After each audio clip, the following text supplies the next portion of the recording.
Los abismos submarinos acumulan secretos que la ciencia todavía no ha podido descifrar en su totalidad. Los arrecifes de coral albergan una densidad de vida marina que no tiene parangón en ningún otro ecosistema terrestre. Los cardúmenes de sardinas se desplazan en formaciones de millones de individuos, tan compactas que desde el aire parecen nubes de plata moviéndose bajo las olas. El albatros real surca los cielos con una envergadura que puede superar los 3,5 metros, y la ballena azul, el animal más grande que ha existido sobre la Tierra, domina las profundidades con movimientos que apenas perturban el agua. Este es el Océano Pacífico. Con una extensión de más de 165 millones de kilómetros cuadrados, el Pacífico representa aproximadamente 10 veces la superficie de Rusia y una tercera parte de toda la superficie terrestre del planeta. Sus dimensiones son difíciles de comprender desde tierra firme. Al norte, las gélidas aguas del mar de Bering marcan el límite septentrional de este mundo sumergido, bordeando las costas de Alaska y Siberia en un entorno donde las temperaturas pueden caer hasta los 20 grados bajo cero. Al sur, la frontera se establece en los márgenes congelados del mar de Ross, a pocas decenas de kilómetros de las costas antárticas. Al este, la costa pacífica colombiana señala su extremo más oriental. Al oeste, a casi 20.000 kilómetros de distancia, el archipiélago indonesio es testigo del fin de este dominio azul. A pesar de que el Pacífico se presenta desde la superficie como un horizonte uniforme de agua profunda, en su interior se encuentran aproximadamente 25.000 islas, más que en cualquier otro océano del mundo. Desde masas continentales como Australia hasta archipiélagos de apenas unas pocas hectáreas, cada una de estas islas representa un ecosistema singular donde la evolución ha operado durante millones de años, con una independencia casi total del resto del planeta. Algunas de estas islas, como las Galápagos, han sido el escenario de procesos de especiación tan acelerados y visibles que sentaron las bases de la biología evolutiva moderna. Otras, como las islas Marshall o las Tuamotu, son atolones de coral que apenas emergen 1 metro por encima del nivel del mar y cuya existencia futura es incierta ante el aumento del nivel oceánico. Bajo la superficie, los misterios se multiplican. A más de 11.000 metros de profundidad, el abismo Challenger, ubicado en la fosa de las Marianas, constituye el punto más profundo conocido de la Tierra. Si el monte Everest fuera sumergido en ese lugar, su cima quedaría a más de 2 kilómetros bajo el agua. En esas profundidades, la presión equivale a más de 1000 veces la atmosférica, la temperatura roza los 2 grados Celsius y la oscuridad es total. Sin embargo, incluso allí existe vida, organismos que la ciencia ha catalogado apenas en las últimas décadas y cuya biología continúa siendo en gran medida desconocida. En 2020, el robot de exploración submarina Limiting Factor detectó en el abismo Challenger microorganismos, peces caracol y crustáceos anfípodos de tamaño inusualmente grande, un fenómeno conocido como gigantismo abisal, que los investigadores relacionan con la acumulación de materia orgánica sedimentada desde las capas superiores del océano. El Pacífico alberga cientos de miles de especies de invertebrados entre moluscos, crustáceos y equinodermos. Aproximadamente unas 80 especies de mamíferos marinos entre cetáceos y pinípedos comparten sus aguas.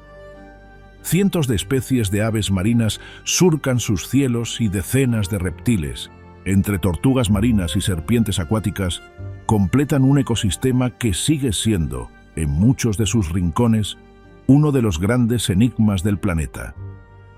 La corriente de Humboldt, que asciende a lo largo de las costas sudamericanas del Pacífico, arrastra aguas frías y ricas en nutrientes desde las profundidades, generando una de las zonas de mayor productividad biológica del planeta.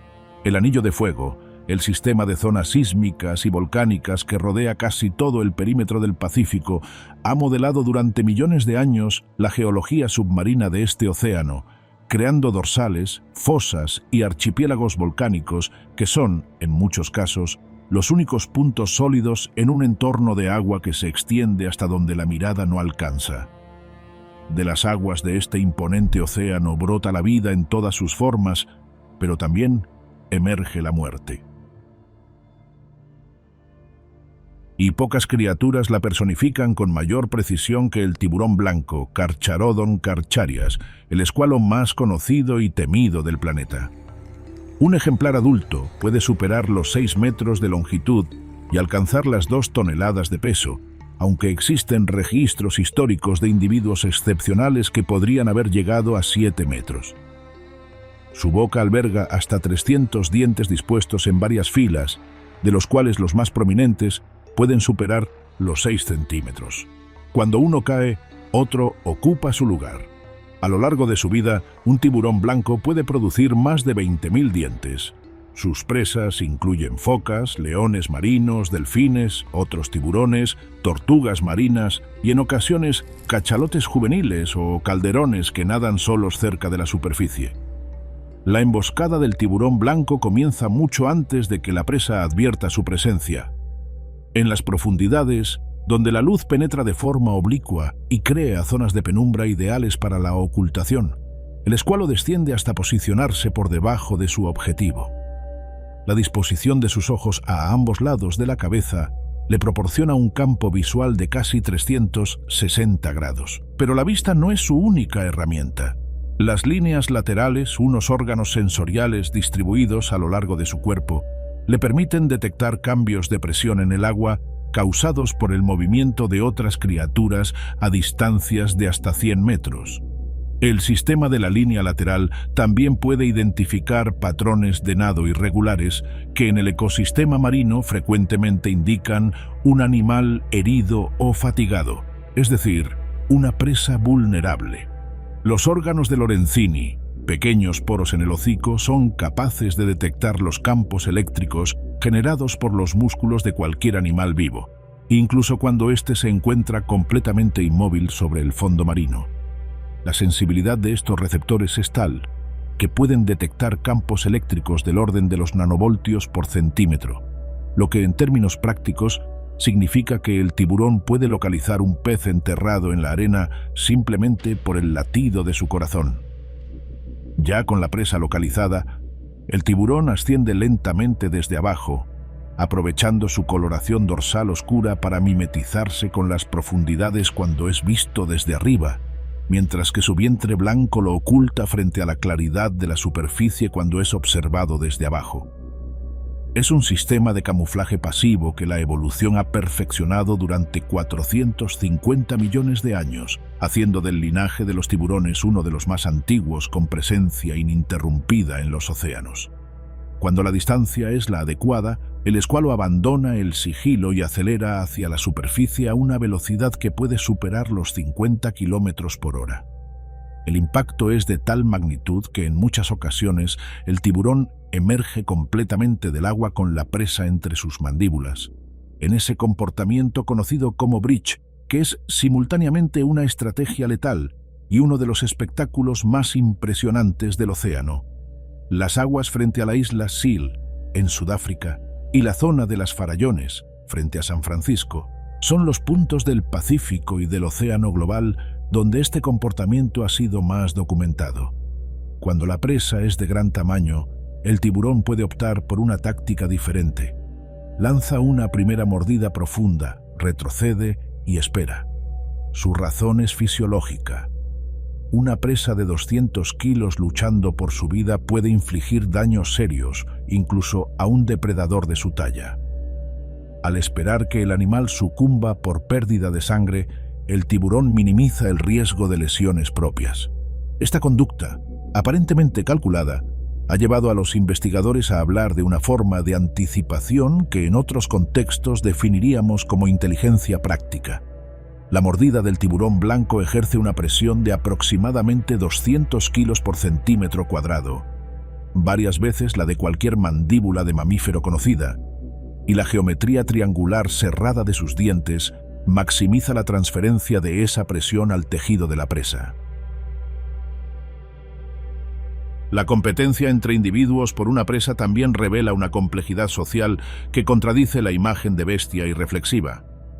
Cuando varios tiburones blancos convergen sobre una carcasa de ballena, la jerarquía se establece antes del contacto físico.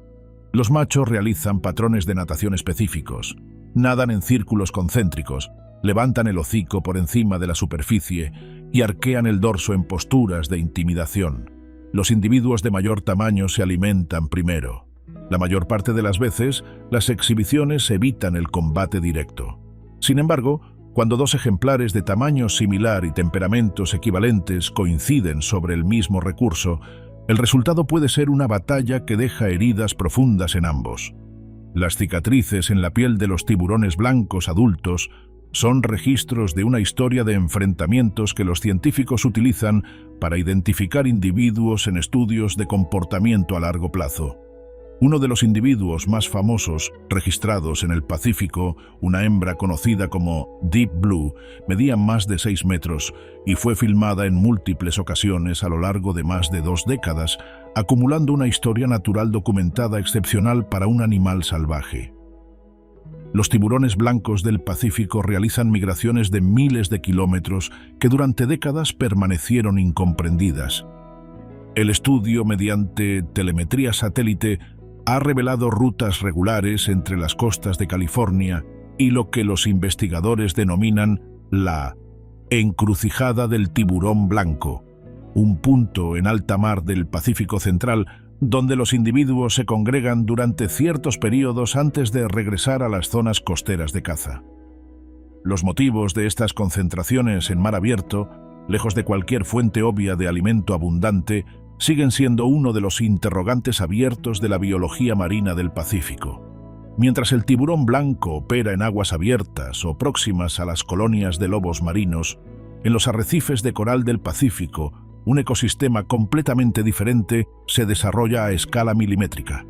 Entre las ramificaciones de los corales y las grietas del fondo rocoso, el pez payaso, con su característica librea de franjas blancas y naranjas sobre fondo negro, lleva una existencia que combina la vulnerabilidad extrema con una serie de adaptaciones extraordinarias. Existen aproximadamente 30 especies de peces payasos, todas ellas en el Indo-Pacífico, y todas comparten la misma dependencia de las anémonas de mar como refugio y base de operaciones. El pez payaso no supera los 11 centímetros de longitud. Su aspecto inofensivo no es una ilusión. En términos físicos, se trata de uno de los animales menos amenazantes del arrecife. Sin embargo, su estrategia de supervivencia se apoya en una de las asociaciones simbióticas más sofisticadas del océano. Las anémonas de mar, cicinidarios sedentarios que parecen flores por su morfología, pero que son depredadores de pequeños peces y crustáceos, están armadas con tentáculos cargados de células urticantes, los nematocistos, capaces de paralizarlos. El pez payaso ha desarrollado a lo largo de la evolución una capa de mucosidad en su piel que neutraliza la señal química que desencadena el disparo de esas células. Puede moverse entre los tentáculos de la anémona sin recibir ningún daño, mientras que cualquier otro pez que intente aproximarse sufre las consecuencias en cuestión de segundos. La mucosidad protectora del pez payaso no es de origen genético en su totalidad. Los estudios han demostrado que cuando un individuo joven se incorpora por primera vez a una anémona, necesita pasar varios días rozando suavemente los tentáculos para adquirir gradualmente la protección completa. Durante ese período de aclimatación, el pez puede sufrir pequeñas descargas de los nematocistos antes de que su capa de mucosidad haya incorporado suficientes compuestos de la anémona para bloquear la señal de disparo. Esto sugiere que la protección es al menos en parte química y aprendida, no solo genética, lo que convierte a la relación entre ambas especies en un ejemplo de adaptación con un componente de plasticidad fisiológica inusual en el reino animal. La relación entre el pez payaso y su anémona es de beneficio mutuo.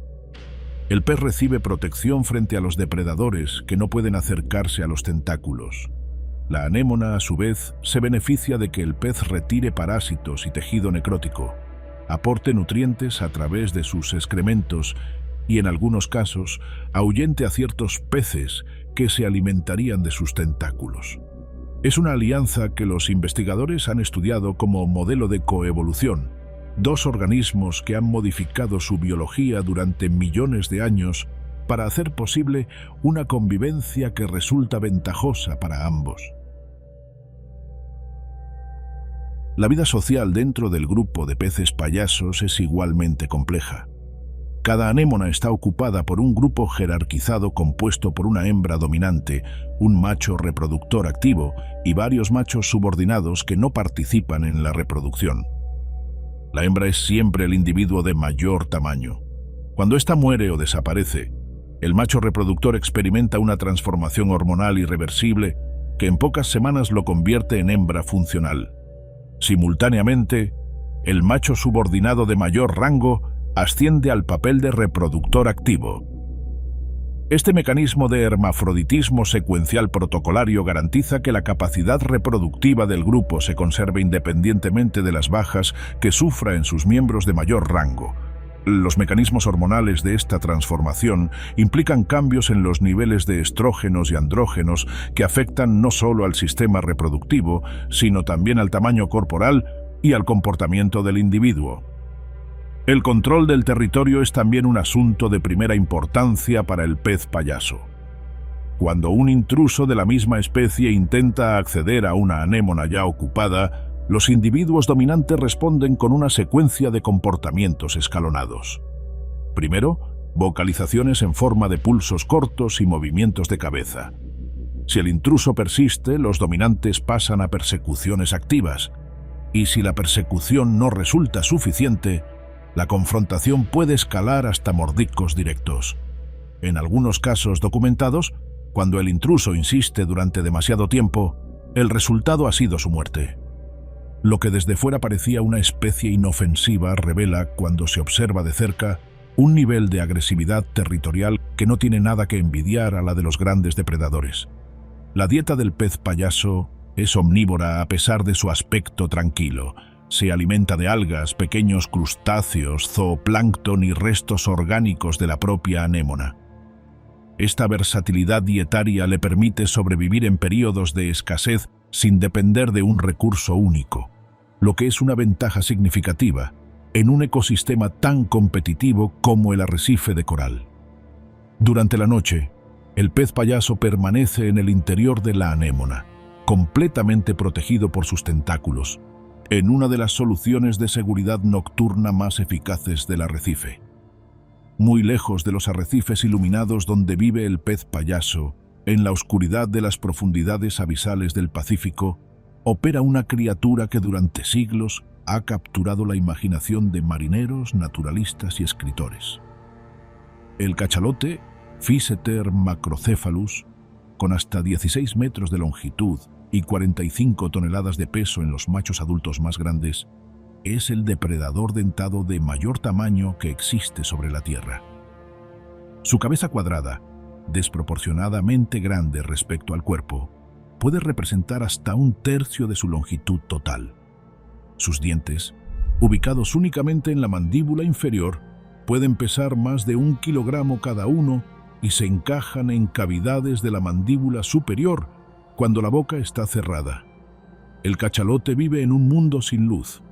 Se sumerge habitualmente a más de 1000 metros de profundidad, donde la presión es suficiente para aplastar a cualquier submarino de uso convencional, y puede descender hasta más de 2000 metros en inmersiones que duran más de 1 hora sin respirar. Para lograrlo, su sistema circulatorio y respiratorio presenta adaptaciones excepcionales. Su sangre tiene una concentración de hemoglobina muy superior a la de los mamíferos terrestres. Su ritmo cardíaco puede reducirse drásticamente durante el buceo para conservar oxígeno, y su bazo, mucho más grande proporcionalmente que el de cualquier otro mamífero, actúa como reservorio adicional de glóbulos rojos. Su mioglobina, la proteína que almacena oxígeno en el músculo, tiene una concentración tan alta que da al músculo del cachalote un color casi negro. En esa oscuridad total, la herramienta de caza del cachalote es el sonar biológico más potente del reino animal. El órgano del spermaceti, una masa de tejido adiposo especializado ubicado en la enorme cabeza cuadrada que caracteriza a la especie, concentra y dirige pulsos de sonido de altísima intensidad hacia el entorno. Esos pulsos se emiten a través del melón y rebotan en los objetos del entorno, regresando al oído del cachalote con la información necesaria para construir una imagen acústica tridimensional del espacio circundante. Mediante este sistema, el cetáceo puede detectar un calamar gigante a 200 metros de distancia en plena oscuridad y calcular su velocidad y trayectoria con una precisión que los investigadores han comparado, a nivel conceptual, con los sistemas de sonar desarrollados por la tecnología naval moderna. Las vocalizaciones del cachalote, conocidas como coda, tienen además una función social en la que cada grupo familiar tiene su propio dialecto reconocible, similar a los dialectos de las orcas. La presa principal del cachalote en las profundidades del Pacífico es el calamar gigante, Architeuthis dux, un cefalópodo que puede superar los 12 metros de longitud total y cuya biología sigue siendo en gran medida desconocida porque ha sido observado en su hábitat natural en muy contadas ocasiones. Lo que se sabe de esta criatura proviene en su mayor parte de los contenidos estomacales de los cachalotes capturados por la industria ballenera durante los siglos XVIII, XIX y XX. Las ventosas del calamar gigante están bordeadas por estructuras córneas afiladas que funcionan como ganchos, y los cachalotes adultos presentan frecuentemente cicatrices circulares en la piel de la cabeza correspondientes a las marcas dejadas por esas ventosas durante la lucha. El duelo entre el cachalote y el calamar gigante en las profundidades del Pacífico es uno de los enfrentamientos más extremos del planeta y, al mismo tiempo, uno de los menos observados directamente por la ciencia. Las batallas ocurren a más de 1 kilómetro bajo la superficie, sin luz, sin testigos, y sus únicos registros son esas cicatrices en la piel de los cachalotes y los restos de pico de calamar en sus estómagos. Además de su potente sonar para localizar a la presa, el cachalote puede emplear ese mismo instrumento como arma ofensiva. Algunos investigadores han propuesto, basándose en evidencias indirectas, que los chasquidos de mayor intensidad emitidos por el cetáceo en la fase final de la caza pueden aturdir o incluso paralizar temporalmente al calamar, dejándolo más vulnerable. Si esta hipótesis es correcta, el cachalote sería uno de los pocos animales del planeta capaz de cazar utilizando el sonido como proyectil biológico. Los niveles de presión sonora registrados en las vocalizaciones del cachalote en la proximidad del hocico pueden superar los 200 decibelios, equivalente en el agua al nivel de sonido que produciría una explosión convencional a pocos metros de distancia en el aire. La vida social del cachalote también resulta sorprendente. Los machos adultos prefieren las aguas polares, donde la productividad biológica es mayor y pueden llevar una existencia principalmente solitaria. Las hembras, en cambio, habitan las aguas tropicales y subtropicales del Pacífico en grupos de hasta 20 individuos, que incluyen crías de diferentes edades. La estructura de estos grupos es matriarcal y presenta características que los investigadores han asociado con las sociedades de elefantes.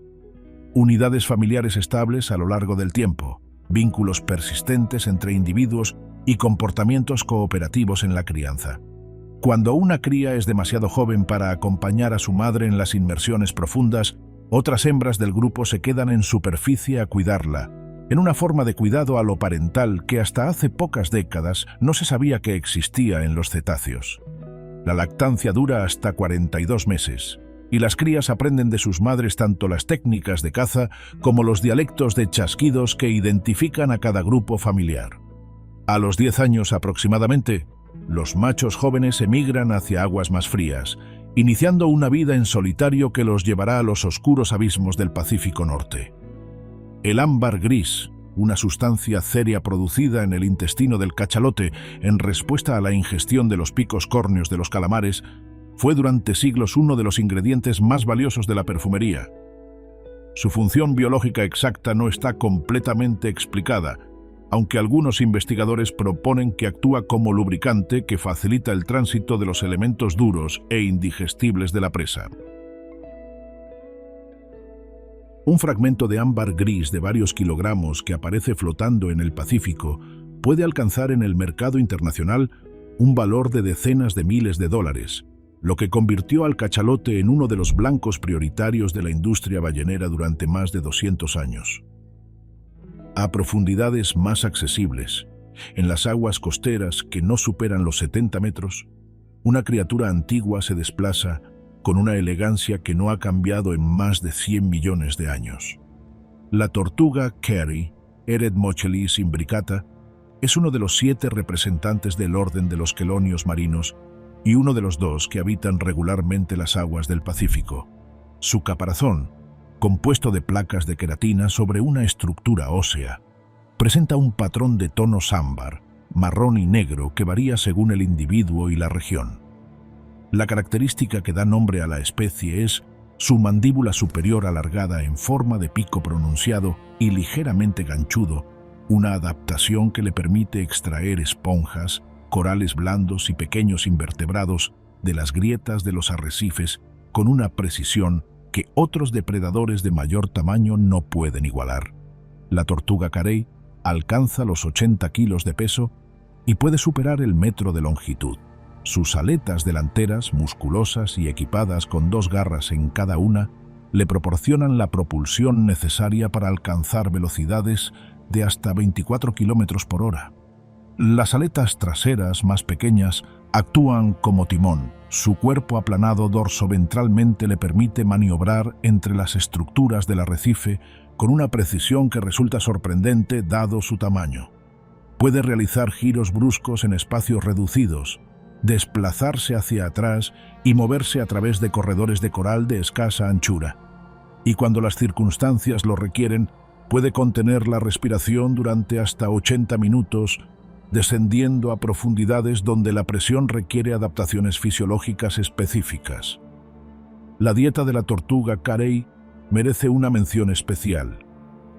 Las esponjas de mar, que son el componente principal de su alimentación en muchas zonas del Pacífico, están repletas de compuestos silíceos que serían letales para la mayoría de los animales. El sistema digestivo de la tortuga carey, con un revestimiento del tracto digestivo especialmente resistente, puede procesar estas toxinas sin consecuencias para el organismo. Las poblaciones de esponjas de determinados arrecifes coralinos del Pacífico están en parte reguladas por la presión predadora de las tortugas carey, que actúan como controladores naturales del crecimiento de organismos que de otro modo podrían desplazar a los corales. La tortuga carey es filópatrida, lo que significa que regresa a anidar en la misma playa en la que nació, independientemente de la distancia que esa playa se encuentre de sus zonas habituales de alimentación. En el Pacífico, algunas poblaciones realizan migraciones de más de 2.500 kilómetros desde las ricas aguas de alimentación del archipiélago de Vanuatu hasta las playas de anidación del nordeste australiano. El mecanismo de navegación de las tortugas marinas es uno de los fenómenos más enigmáticos de la biología animal. Estudios mediante resonancia magnética han detectado en el cerebro de las tortugas marinas depósitos de magnetita, un mineral que responde al campo magnético terrestre. Esto sugiere que las tortugas utilizan el campo magnético del planeta como una especie de GPS biológico, capaz de registrar la longitud y la latitud del lugar de nacimiento, con una precisión suficiente para regresar a él décadas después. ¿Cómo exactamente el sistema nervioso de la tortuga codifica y utiliza esa información sigue siendo un campo activo de investigación?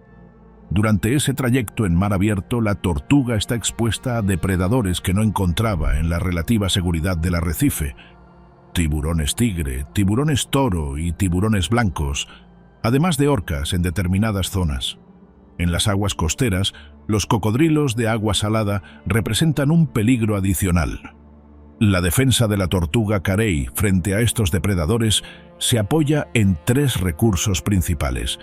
El primero es su caparazón, que aunque no es impenetrable para las mandíbulas de un tiburón blanco adulto, sí proporciona una resistencia que puede disuadir ataques en muchas circunstancias. El segundo es la fuga. Cuando detecta un depredador a distancia suficiente, la tortuga puede aplicar toda su velocidad y su capacidad de maniobra para alejarse y buscar refugio en las formaciones rocosas o coralinas del fondo.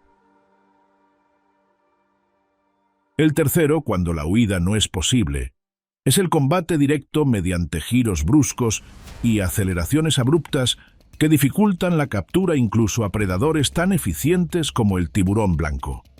La anidación es el momento de mayor vulnerabilidad para las hembras adultas. El proceso completo ocurre de noche. La tortuga emerge del agua, a menudo realizando primero una o varias subidas falsas sin anidar para verificar que la playa está libre de amenazas. Encuentra un sitio apropiado por encima de la línea de marea y excava con sus aletas anteriores una depresión en la arena que la ayuda a ocultarse parcialmente. Con las aletas posteriores, más delicadas en sus movimientos, excava la cámara de los huevos, una cavidad de unos 50 centímetros de profundidad. Deposita entre 80 y 160 huevos durante un estado de trance en el que la hembra resulta especialmente vulnerable a cualquier perturbación. Después, cubre la puesta con arena, alisa la superficie para borrar cualquier rastro visible y regresa al mar sin ninguna interacción posterior con sus crías. El mismo proceso puede repetirse hasta 5 veces en una misma temporada de reproducción. La temperatura de incubación determina el sexo de las crías. Por encima de un umbral de aproximadamente 29 grados Celsius, la mayoría de los individuos serán hembras. Por debajo, la mayoría serán machos. Esto tiene implicaciones directas sobre el calentamiento global. Si la temperatura de las arenas de playa aumenta como consecuencia del cambio climático, la proporción de hembras en las poblaciones de tortugas carey podría alcanzar niveles que comprometan la viabilidad reproductiva a largo plazo. Estudios realizados en algunas playas de anidación del Indo-Pacífico ya han detectado proporciones de hembras superiores al 90% en algunas cohortes recientes. Después de aproximadamente 60 días de incubación, las crías emergen simultáneamente, de noche cuando es posible, y emprenden la marcha hacia el mar.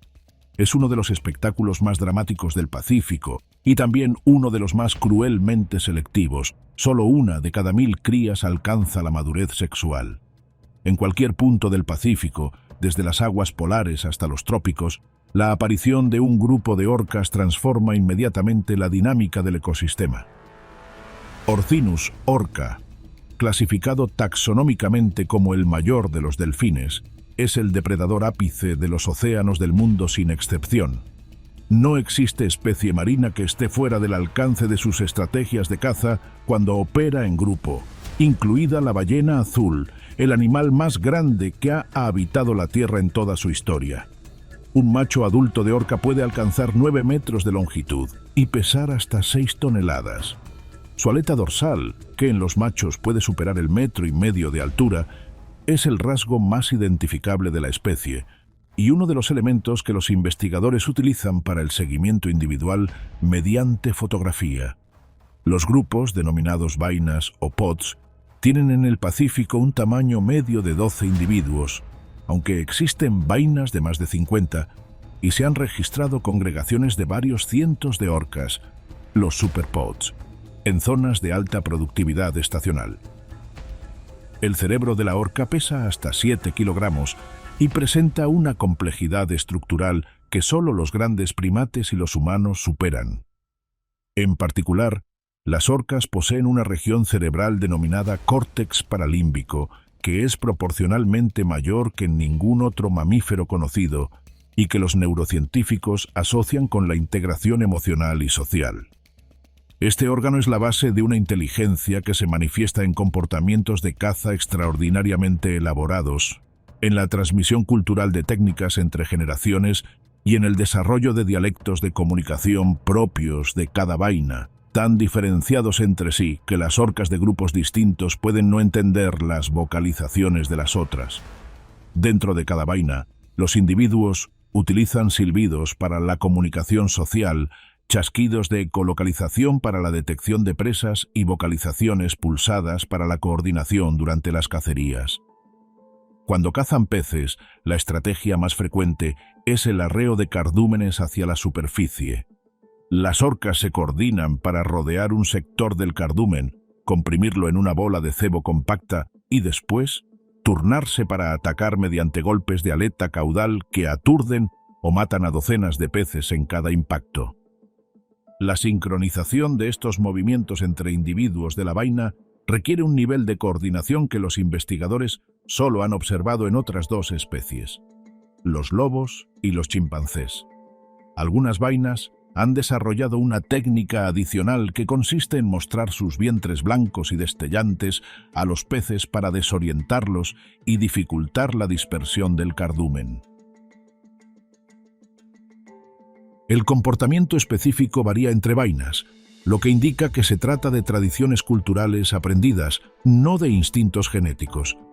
En las aguas del Pacífico Noreste, frente a las costas de Noruega y Alaska, algunas vainas se especializan en arenques y han desarrollado estrategias de pesca que no se observan en vainas de otras regiones, demostrando que la cultura existe en los cetáceos como fenómeno colectivo transmitido verticalmente de madres a crías. La caza de mamíferos muestra un nivel adicional de complejidad táctica. Cuando el objetivo es una tortuga carey o un elefante marino, las orcas pueden trabajar en parejas o en grupos pequeños, neutralizando la capacidad de maniobra de la presa mediante ataques coordinados desde distintos ángulos. Cuando el objetivo es una ballena jorobada adulta o una ballena azul, toda la vaina participa y la cacería puede durar varias horas. Las orcas atacan en tandas para agotar a la presa, alternándose para que ningún individuo se agote antes de que la ballena ceda. Los blancos prioritarios son las aletas pectorales y la aleta caudal, cuyo daño reduce drásticamente la capacidad de nado de la ballena. Otra táctica es nadar sobre el lomo de la presa y empujar su cuerpo hacia abajo para impedir que llegue a la superficie a respirar. La asfixia, combinada con el agotamiento por las heridas, termina siendo, en la mayoría de los casos, lo que determina el resultado. Una de las vainas de orcas más estudiadas del Pacífico es la denominada población de orcas transientes o de Big, que habita las aguas de la Columbia Británica y Alaska y que se especializa en la caza de mamíferos marinos, a diferencia de las orcas residentes de la misma zona, que se alimentan exclusivamente de salmón. Estas dos poblaciones, genéticamente distintas y con dialectos completamente diferentes, han vivido en la misma región durante miles de años sin cruzarse entre sí, lo que constituye uno de los casos de especiación simpátrica más estudiados en la biología evolutiva de los mamíferos marinos. Sus estrategias de caza, sus sistemas sociales y sus dietas son tan diferentes que algunos investigadores proponen que deberían ser clasificadas como subespecies separadas. En los fondos rocosos y arrecifales de las aguas costeras del Pacífico, una criatura que no supera los 15 kilos y cuyos brazos difícilmente alcanzan el metro de longitud, ha desarrollado un repertorio de estrategias de supervivencia, que los zoólogos consideran uno de los casos más extremos de plasticidad conductual en el reino animal. El pulpo común del Pacífico, Octopus vulgaris, vive en solitario en guaridas que pueden ser desde una cueva pequeña hasta una simple grieta entre rocas, a profundidades de hasta 200 metros. Es un animal de vida corta, que rara vez supera los 2 años, pero cuya densidad de información en ese breve tiempo resulta extraordinaria. La piel del pulpo contiene millones de cromatóforos, células pigmentadas capaces de expandirse y contraerse en milisegundos bajo el control del sistema nervioso. Además de los cromatóforos, la piel presenta iridóforos, que reflejan la luz mediante estructuras de interferencia física y papilas dérmicas que pueden modificar la textura de la superficie de suave a rugosa en fracciones de segundo. La combinación de estos 3 sistemas permite al pulpo replicar el color, el patrón y la textura de prácticamente cualquier superficie del fondo marino: roca cubierta de algas, coral, arena con conchas, grava volcánica. El proceso es tan rápido y preciso que investigadores que han observado pulpos en entornos controlados han descrito casos en los que el animal desapareció literalmente de la vista mientras era observado directamente, al adoptar el aspecto de un elemento del fondo que estaba en contacto con su cuerpo. Algo que complica aún más la comprensión de este sistema de camuflaje es el hecho de que el pulpo es daltónico. Sus ojos solo tienen un tipo de fotorreceptor, lo que en teoría impide distinguir los colores. ¿Cómo logra reproducir con precisión la paleta cromática de su entorno sin ser capaz de percibirla? Es uno de los enigmas sin resolver de la biología del pulpo, con hipótesis que van desde la detección de color mediante receptores en la piel hasta mecanismos de procesamiento de información óptica aún no identificados. El camuflaje es la primera línea de defensa del pulpo, pero no la única. Cuando un depredador se aproxima demasiado para que el mimetismo sea suficiente, el pulpo puede expulsar a través de su sifón un chorro de agua que le proporciona propulsión, alcanzando velocidades de hasta 70 centímetros por segundo en breves aceleraciones. Simultáneamente, puede liberar una nube de tinta que combina un pigmento oscuro con mucosidad y compuestos químicos, la tirosina y la melanina, que irritan los órganos sensoriales del depredador y dificultan su capacidad de seguimiento. La nube permanece suspendida en el agua durante el tiempo suficiente para que el pulpo desaparezca. Si ni el camuflaje ni la huida resultan posibles, el pulpo cuenta con un recurso último que combina el sacrificio aparente con la supervivencia real: la autotomía de uno de sus brazos. Cuando un depredador captura un brazo del pulpo, este puede desconectarlo mediante la contracción de músculos específicos en la base del apéndice. El brazo separado continúa moviéndose de forma autónoma durante varios minutos, distrayendo al depredador mientras el pulpo escapa. La regeneración completa del brazo perdido, sin cicatriz visible, ocurre en pocas semanas. Esta capacidad regenerativa es posible gracias a la distribución de células madre en los tejidos del brazo que se activan cuando se produce una lesión. La inteligencia del pulpo trasciende estas estrategias defensivas. Como cazador, el pulpo es un especialista en la emboscada y en la manipulación del entorno. Puede aprender de la experiencia. Un pulpo que ha probado a un cangrejo específico en una ocasión modifica su comportamiento de caza la siguiente vez que se enfrenta a la misma especie. Puede usar herramientas. En el Pacífico se han documentado casos de pulpos que transportan mitades de cocos o conchas de moluscos para usarlas como escudo portátil. Y puede navegar. Individuos marcados y liberados a distancias de varios kilómetros de su guarida han regresado a ella en días. El sistema nervioso del pulpo es inusual entre los invertebrados. 2/3 de sus neuronas no están en el cerebro central, sino distribuidas a lo largo de sus brazos, cada uno de los cuales tiene cierta capacidad de procesamiento autónomo. Esto le permite realizar acciones coordinadas complejas con una rapidez que no dependería de la aprobación central, algo que en un depredador que opera en entornos dinámicos tiene ventajas evidentes. La vida cognitiva del pulpo plantea preguntas que los neurocientíficos todavía no han resuelto. Si su inteligencia es comparable en términos funcionales a la de vertebrados mucho más grandes, ¿qué implicaciones tiene para la comprensión de cómo emerge la cognición en sistemas biológicos radicalmente distintos al de los mamíferos o las aves? En los arrecifes de coral del Indo-Pacífico habita uno de los peces más identificables del océano. El pez cirujano azul, Paracanthurus hepatus, combina un cuerpo azul real con una máscara negra que rodea sus ojos, una mancha negra en forma de paleta en los flancos y una cola amarilla viva. Alcanza los 31 centímetros de longitud y habita en arrecifes de hasta 40 metros de profundidad, donde pasa la mayor parte de su tiempo explorando las formaciones de coral en busca de alimento. La dieta del pez cirujano azul es predominantemente herbívora. Se alimenta principalmente de macroalgas que raspan las superficies rocosas y coralinas, un comportamiento que desempeña un papel ecológico crucial en el arrecife. El control del crecimiento excesivo de algas que, sin estos consumidores, podría terminar sofocando el coral.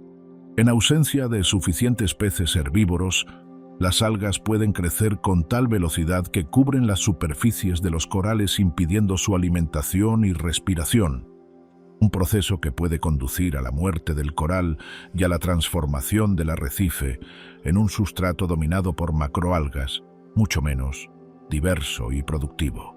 Los peces cirujanos, junto con los peces loro, son los principales responsables de mantener bajo control este proceso en los arrecifes del Pacífico. Complementan esta dieta con zooplancton, pequeños crustáceos y, ocasionalmente, organismos animales de mayor tamaño. Su nombre proviene de la característica que lo define en términos de autodefensa. A ambos lados del pedúnculo caudal, justo en la base de la cola, el pez cirujano azul posee una o dos espinas modificadas de origen escamoso, afiladas como bisturís y capaces de extenderse cuando el pez las necesita. Estas espinas normalmente permanecen plegadas en un surco, invisibles para un observador no atento. Pero cuando el pez se siente amenazado, los músculos de la base del pedúnculo caudal las despliegan automáticamente. En algunas especies del grupo, las espinas están asociadas a glándulas de veneno. En el caso del cirujano azul, la espina carece de veneno, pero es suficientemente afilada para causar cortes profundos y dolorosos en la boca de cualquier depredador que intente tragarlo. La efectividad de este mecanismo ha sido documentada en numerosas ocasiones. Meros, barracudas y tiburones de arrecife que han intentado capturar a cirujanos azules han sido vistos liberándolos rápidamente y retrocediendo, en algunos casos con sangrado visible en la zona de la boca. En los casos en que el depredador engullía al pez sin masticar, las espinas podían quedar extendidas y provocar daños graves en el esófago o el estómago. Con el tiempo, los depredadores con experiencia previa con cirujanos azules aprenden a evitarlos, creando un sistema de aprendizaje aversivo que hace de las espinas un mecanismo de defensa con efectos que perduran en el tiempo. El cirujano azul también emplea sus espinas en las interacciones con individuos de su propia especie. Es un pez territorialmente celoso con respecto a sus congéneres y no tolera la presencia de otros individuos en las inmediaciones de su zona de alimentación. Las disputas territoriales siguen una secuencia. Primero, exhibiciones de color y posturas con el pez, mostrando su flanco al intruso. Si el intruso no retrocede, el residente persigue activamente al invasor. Y si la persecución no resulta suficiente, el pez residente puede utilizar su espina caudal para propinar cortes rápidos a su congénere. La respuesta del subordinado es agitar la cabeza lateralmente, una señal de sumisión que suele terminar el conflicto. Esta secuencia de escalada, desde exhibición hasta contacto físico, con señales de resolución definidas, es un sistema de comunicación intraespecífica de una sofisticación comparable a la de algunos mamíferos sociales mucho más estudiados. En las aguas tropicales del Pacífico, un grupo de cetáceos avanza en formación compacta sobre la superficie, saltando sincrónicamente y produciendo silbidos audibles a varios kilómetros de distancia. Los delfines del Pacífico, con su dorso gris oscuro, su vientre blanco y el característico patrón en reloj de arena en los flancos, son uno de los elementos más dinámicos de este ecosistema. Un macho adulto alcanza los 2,5 metros de longitud y aproximadamente 150 kilogramos de peso. El hocico alargado y bien definido los distingue morfológicamente de sus parientes, las orcas y los calderones. La vida social del delfín se organiza en torno a grupos que pueden oscilar entre unas pocas decenas y varios miles de individuos, dependiendo de la especie y las condiciones del entorno. Dentro de esas estructuras grandes, subgrupos más estables de entre 3 y 30 individuos mantienen vínculos persistentes que los investigadores han verificado durante periodos de varios años. Los lazos de preferencia entre individuos específicos se manifiestan en comportamientos de afiliación como la natación sincronizada, el contacto físico mediante roces y la defensa mutua frente a los depredadores. Los machos adultos forman alianzas estables entre sí que pueden durar toda la vida y que tienen funciones tanto en la reproducción como en la defensa grupal. El sistema de comunicación de los delfines opera en 3 registros distintos. Los silbidos de firma son vocalizaciones individualizadas que cada delfín desarrolla en sus primeros meses de vida y que mantiene con escasas variaciones durante toda su existencia. Funcionan como identificadores personales que los individuos de la misma vaina reconocen y pueden replicar para llamar a un individuo específico. Estudios recientes han demostrado que los delfines no solo aprenden el silbido de firma de su madre durante los primeros meses de vida, sino que también aprenden los silbidos de firma de los individuos con quienes mantienen vínculos sociales más intensos a lo largo del tiempo, lo que les permite formar una especie de red de identificación personal del grupo.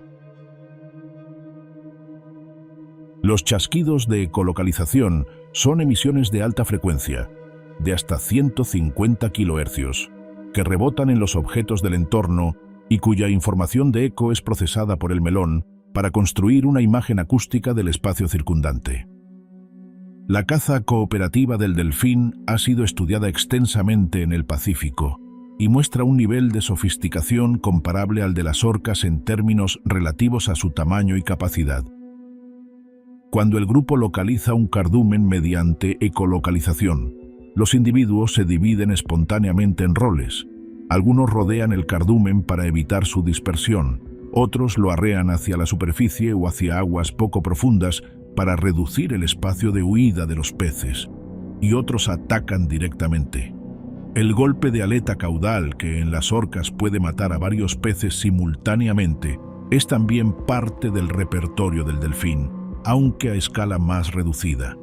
La frecuencia con la que cada individuo ataca y el orden de alimentación parecen seguir patrones relacionados con la jerarquía del grupo, aunque los mecanismos exactos de coordinación de estas fases no están completamente esclarecidos.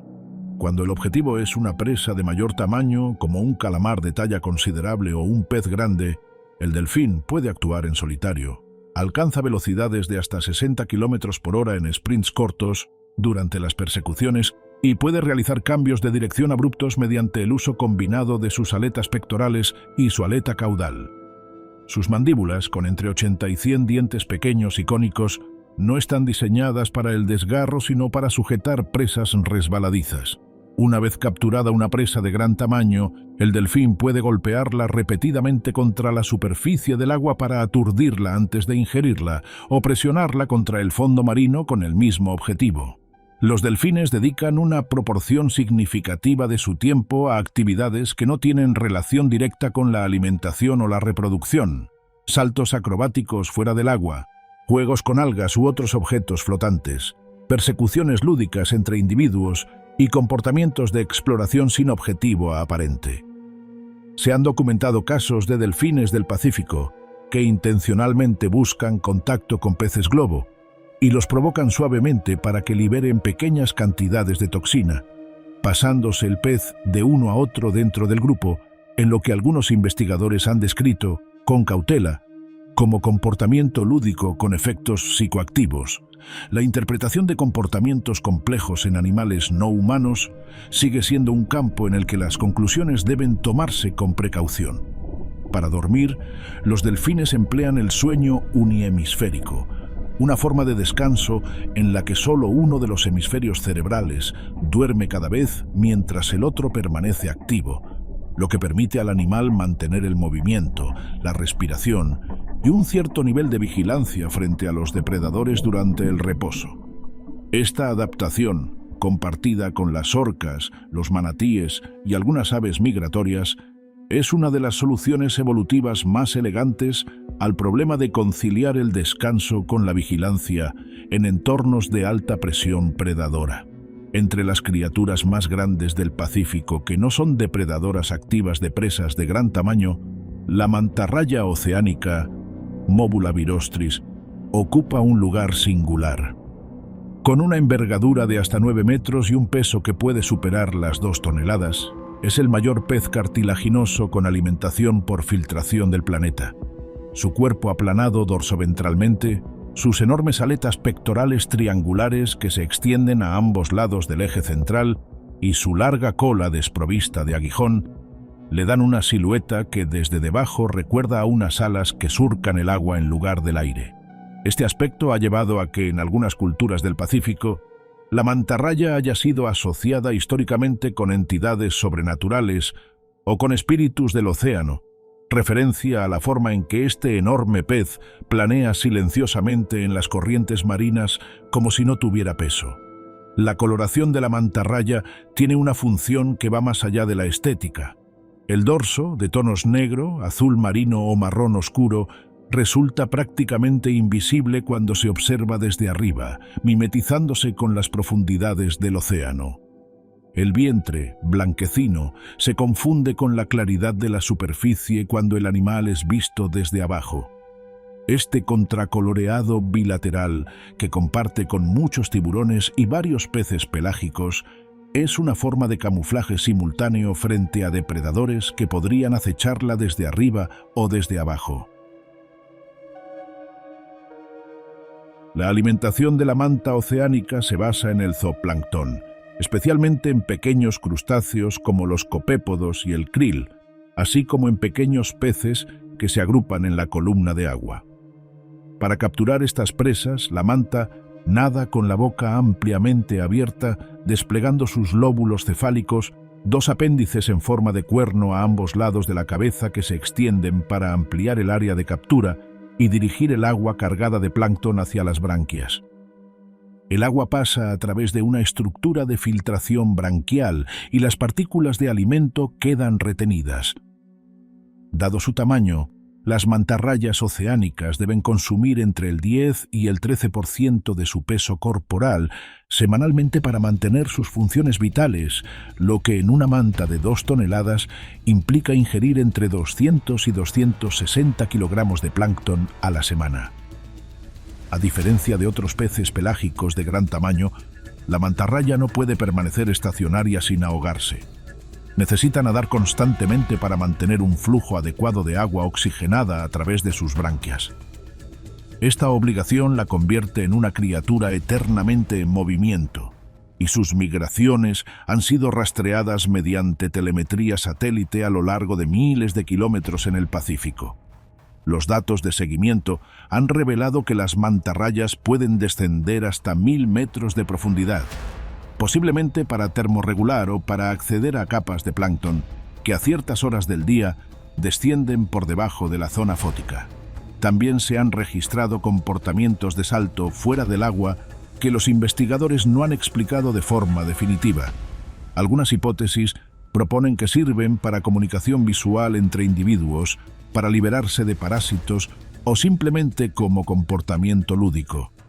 En los arrecifes de coral, las mantarrayas visitan con regularidad las estaciones de limpieza, lugares donde determinadas especies de peces pequeños se especializan en retirar parásitos externos, tejido necrótico y pequeños fragmentos de material orgánico de la piel y las branquias de peces de mayor tamaño.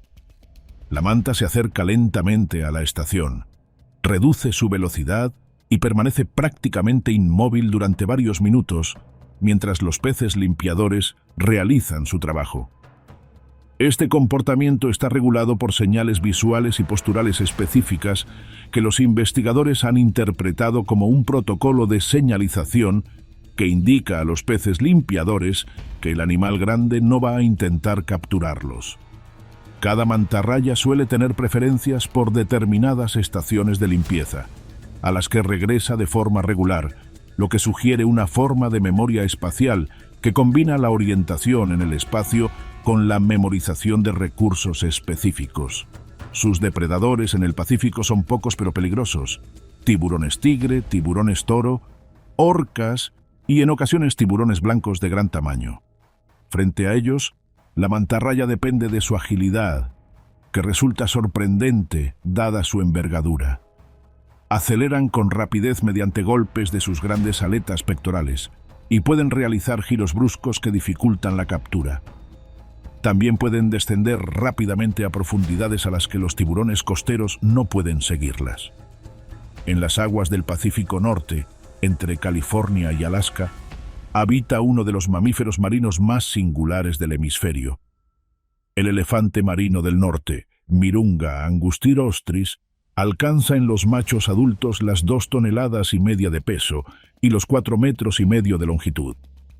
La probóscide que da nombre a la especie, el apéndice nasal inflable propio de los machos, puede superar los 30 centímetros de longitud y se usa como resonador durante las vocalizaciones de intimidación entre rivales, amplificando el rugido hasta producir sonidos audibles a más de 1 kilómetro de distancia en la playa. El elefante marino pasa hasta el 90% de su vida en el agua, realizando inmersiones que pueden superar los 1.600 metros de profundidad y durar más de 1 hora sin respirar. Su metabolismo durante el buceo se ralentiza drásticamente. El ritmo cardíaco cae de los 150 latidos por minuto de la superficie a menos de 10 en los momentos de mayor profundidad. Su sangre, con una concentración de hemoglobina significativamente superior a la de la mayoría de los mamíferos marinos, le permite almacenar y transportar cantidad de... El elefante marino caza principalmente peces pequeños, cefalópodos y rayas, guiándose en la oscuridad mediante su excelente visión adaptada a condiciones de baja luminosidad y mediante sus vibrisas, que detectan las perturbaciones en el agua producidas por el movimiento de las presas. El análisis de los datos de telemetría de decenas de elefantes marinos del norte ha revelado que esto en tierra, sobreviviendo exclusivamente de sus reservas adiposas, mientras compiten por el control de sectores de playa donde las hembras llegarán para parir y copular. El enfrentamiento entre machos es uno de los espectáculos de violencia más crudos y que permiten, como en el caso del tiburón blanco, el seguimiento individual por parte de los investigadores. En una temporada de reproducción típica en las playas de Point Reyes o San Simón, en California, pueden registrarse decenas de enfrentamientos entre machos y no es infrecuente que varios individuos por temporada mueran a consecuencia de las heridas recibidas. El macho dominante de una playa controla el acceso a las decenas o centenares de hembras que llegan en los días y los primeros meses aprenden a nadar gradualmente en las aguas poco profundas de la costa antes de emprender sus primeras migraciones oceánicas. La mortalidad en el primer año de vida es elevada principalmente por la operación de una especie al borde de la extinción y de regreso a una población viable. A finales del siglo XIX, la caza comercial intensiva para obtener aceite de sus reservas de grasa redujo la población a menos de 100 individuos, concentrados en una sola isla mexicana, la isla de Guadalupe. La prohibición de la caza y la protección legal de los últimos supervivientes permitió que la especie se recuperara hasta los más de 250.000 individuos actuales, aunque con una diversidad genética muy baja como consecuencia del cuello de botella poblacional. La casi totalidad de los individuos vivos descienden de ese reducido grupo superviviente, lo que hace que la especie sea genéticamente muy uniforme y potencialmente vulnerable a enfermedades o cambios ambientales a los que la diversidad genética podría proporcionar resistencia. Las especies que habitan el Océano Pacífico llevan millones de años adaptándose a las variaciones naturales de temperatura, salinidad, corrientes y disponibilidad de alimento. El registro geológico muestra extinciones masivas previas, cambios climáticos de gran escala y episodios de acidificación oceánica a lo largo de la historia del planeta. Sin embargo, el ritmo al que están ocurriendo los cambios en las últimas décadas excede en varios órdenes de magnitud la velocidad a la que los sistemas biológicos pueden adaptarse mediante procesos históricos. Cuando la temperatura supera el umbral de tolerancia de los corales durante periodos prolongados, estos expulsan a las algas simbióticas, las zooxantelas, que les proporcionan tanto el color como una parte sustancial de sus nutrientes mediante fotosíntesis. El resultado visible es el blanqueamiento. El coral pierde su pigmentación y queda reducido a su esqueleto de carbonato cálcico. Si la temperatura no regresa a niveles normales en pocas semanas, el coral muere. Los arrecifes de coral sustentan entre el 25 y el 30% de toda la biodiversidad marina, a pesar de cubrir menos del 1% del fondo del océano. Su deterioro no afecta solo a las especies que viven en ellos directamente, como el pez payaso o el cirujano azul, sino que tiene consecuencias en cascada para toda la red trófica. La acidificación del océano, consecuencia de la absorción por el agua de mar de una parte del dióxido de carbono emitido a la atmósfera, está alterando la química del Pacífico a un ritmo sin precedentes en los últimos 20 millones de años. El pH del océano ha descendido aproximadamente en 0,1 unidades desde la Revolución Industrial, lo que equivale a un aumento de la acidez del 30%.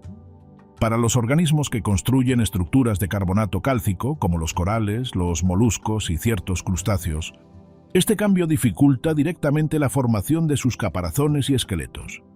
Para los animales en la base de la cadena alimentaria del Pacífico, como el plancton calcáreo, representa una amenaza existencial que tendría consecuencias en todos los niveles del ecosistema.